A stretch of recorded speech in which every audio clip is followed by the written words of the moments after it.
everyone, this is David J. CPA. This video is for entertainment purposes only. Today I wanted to go over how you can instill financial literacy into your children's lives, into their daily routines, and what that will really do for them long term if they get that financial knowledge now at a young age. But before we dive into that, if you have not already, please hit that subscribe button, hit the bell icon, hit notifications, and hit all. That way you can stay up to date on every video that gets uploaded to this channel, and to get you one step closer to becoming financially free. So let's get into this today.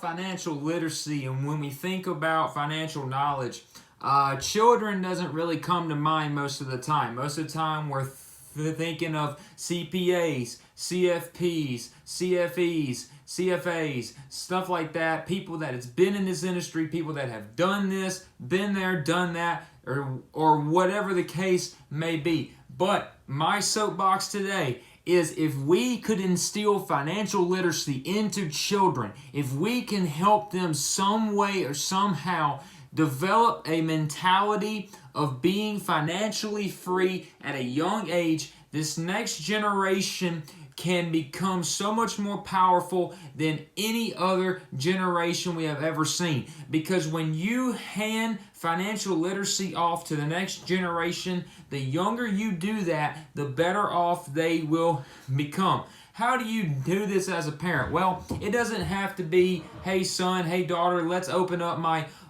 401k and let's look at what I'm invested in, and let's look at my profit or my loss statement.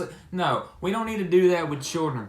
How about this? When you give your son or your daughter an allowance, let's say, okay, what do you want to buy with this allowance? And probably the first thing that's going to come to their mind, candy, toys, something of that nature, because they're children, right? But if we could instill them, okay, you have $10 this month.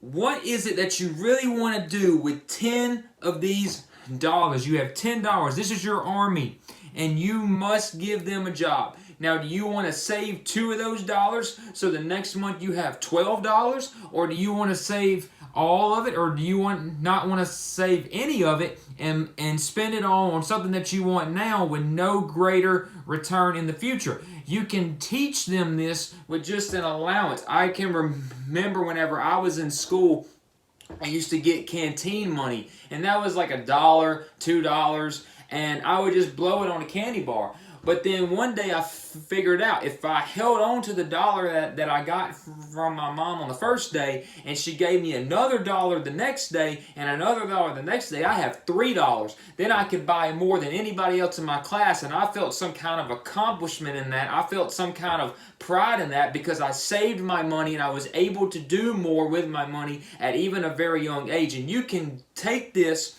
little nugget of knowledge and put it in their lives and make them understand it now, and that can grow and evolve over time. They need to understand that there should be some sense of excitement when you say no to buying something that you really don't need. Because when you say no to that, you're going to say yes to something else, because you said no to this insignificant thing and you saved your money. The more you save, the more you can say yes to a larger item, and that gives them so much more joy.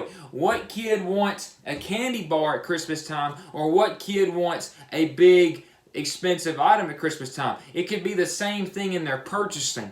They just need to understand financial literacy and how to store for the future, how to save a portion of their income even at a young age for the future. So that's what I have for you today. That is your, I don't know what to really call it. It's not really a financial news update, but it is something I believe that is very beneficial if you instill it in your children's lives today, and watch what happens in their lives as they grow, because they're able to understand this a whole lot better and not be thrown into the wolves' den when they're in their late teens and early 20s. So that's what I have. Don't forget to hit that subscribe button, hit the bell icon, hit notifications, and hit all. And like I always say, let's get out there and become financially free.